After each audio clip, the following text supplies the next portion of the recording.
너희가 나를 사랑하면 내 계명을 지킬 것이다. 내가 아버지께 구하겠다. 그리하면 아버지께서 다른 보혜사를 너희에게 보내셔서 영원히 너희와 함께 계시게 하실 것이다. 그는 진리의 영이시다. 세상은 그를 보지도 못하고 알지도 못하므로 그를 맞아들일 수가 없다. 그러나 너희는 그를 안다. 그것은 그가 너희와 함께 계시고 또 너희 안에 계실 것이기 때문이다. 나는 너희를 고아처럼 버려두지 아니하고 너희에게 다시 오겠다. 조금 있으면 세상이 나를 보지 못할 것이다. 그러나 너희는 나를 보게 될 것이다. 그것은 내가 살아있고 너희도 살아있을 것이기 때문이다. 그날에 너희는 내가 내 아버지 안에 있고 너희가 내 안에 있으며 또 내가 너희 안에 있음을 알게 될 것이다. 내 계명을 받아서 지키는 사람은 나를 사랑하는 사람이요 나를 사랑하는 사람은 내 아버지의 사랑을 받을 것이다. 그리고 나도 그 사람을 사랑하여 그에게 나를 드러낼 것이다. 아멘. 4월 2일 토요일 오늘의 매일 성경 본문 말씀은 요한복음 14장 15절로 21절까지의 말씀입니다. 예전에 제가 중고등부 설교를 할 때 한 친구가 저에게 아니 이거 전에도 들었던 말씀인데 왜 또 반복해서 들어야 하느냐고 물었던 적이 있습니다. 군대를 다녀오신 분들은 아마 공감하시겠지만 반복 숙달의 힘은 무시할 수가 없습니다. 저도 논산에서 기초 군사훈련을 마친 후에 카투사 후반기 교육을 한 달간 받았는데 그때 한 달 동안 하루도 빠지지 않고 매일같이 새벽 4시 30분에 아침 점호 준비를 해서 아침 점호가 있는 5시 30분까지 1시간 동안 미군 육군가를 배우면서 따라 불러야 했습니다.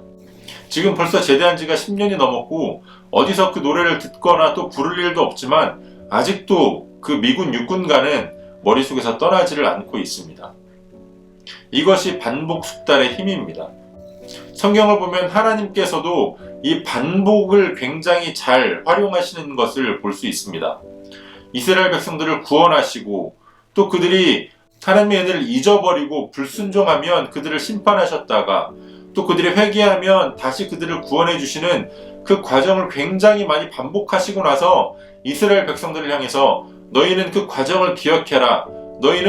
너희가 어떠한 과정을 반복해 왔는지 너의 역사를 알아야 한다라고 말씀하십니다.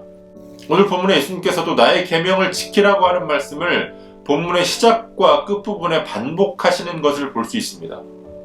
이 말씀은 오늘 여기에서만 반복하시는 말씀이 아닙니다. 이미 13장에서 예수님은 제자들에게 내가 너희에게 새 계명을 주겠다. 너희가 서로 사랑해라. 내가 너희를 사랑한 것 같이 너희도 서로 사랑해라. 너희가 서로 사랑하면 이로써 모든 사람이 너희가 나의 제자인 줄을 알 것이다 라고 말씀하셨습니다.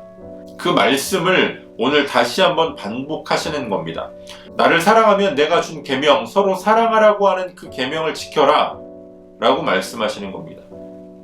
우리가 공부할 때도 그렇지만 뭔가 계속해서 반복된다라는 것은 그게 중요하다라는 의미거든요. 더군다나 계명을 지키라고 말씀하시면서 보혜사 성령님을 보내주시겠다라는 약속도 함께 주셨습니다. 이 보혜사라고 하는 말은 변호자 또는 돕는 자라는 뜻인데요. 내 계명을 지키라고 말씀하시고 그 계명을 지킬 수 있도록 돕는 자를 보내시겠다. 결국 너희가 내 계명을 지킬 수 있도록 내가 너희를 돕겠다라고 말씀하신 겁니다. 그들이 계속해서 예수님이 주신 계명을 지켜야 하는 이유는 예수님께서 다시 오실 것이기 때문입니다.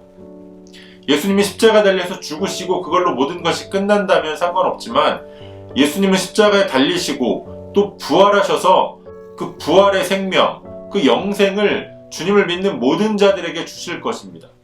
지금도 예수님이 육신으로는 우리와 함께하지 않지만 예수님의 말씀이 우리와 함께하시고 또 예수님께서 약속하신 성령 하나님께서 우리와 함께하십니다. 오늘 본문을 통해서 우리는 하나님과 우리의 관계가 단순한 주종관계 이상의 관계임을 알 수 있습니다. 창조물과 피조물의 관계이지만 그 관계의 바탕에는 사랑이 있다는 겁니다. 연인 사이에 하는 많은 것들 가운데 제가 정말 싫어하는 것이 뭐냐면 자기 날 사랑하면 이거 해봐, 저거 해봐 이렇게 시키는 겁니다. 사랑하면 굳이 그렇게 요구하지 않아도 그 사람이 좋아하는 것, 그 사람을 기쁘게 하는 일을 하기 마련입니다. 예수님께서 이 새 계명에 대한 순종을 요구하시는 것은 나를 사랑하면 해봐가 아니라 나를 사랑하니까 그렇게 해 라고 말씀하시는 겁니다. 굉장히 비슷한 것 같지만 큰 차이가 있습니다. 그래서 13장의 말씀처럼 우리가 서로 사랑하면, 우리 가운데 가장 작은 자를 사랑하고 섬기면 그것을 보고 사람들이 우리가 예수님의 제자이며 우리가 예수님을 사랑한다는 것을 알 수 있다라고 말씀하신 겁니다. 하나님께서 먼저 우리에게 우리를 향한 하나님의 사랑을 표현하셨습니다. 독생자를 내어주신 그 사랑 앞에 우리가 하나님을 사랑하지 않는다면 거기에 어떠한 핑계도 될 수가 없는 겁니다.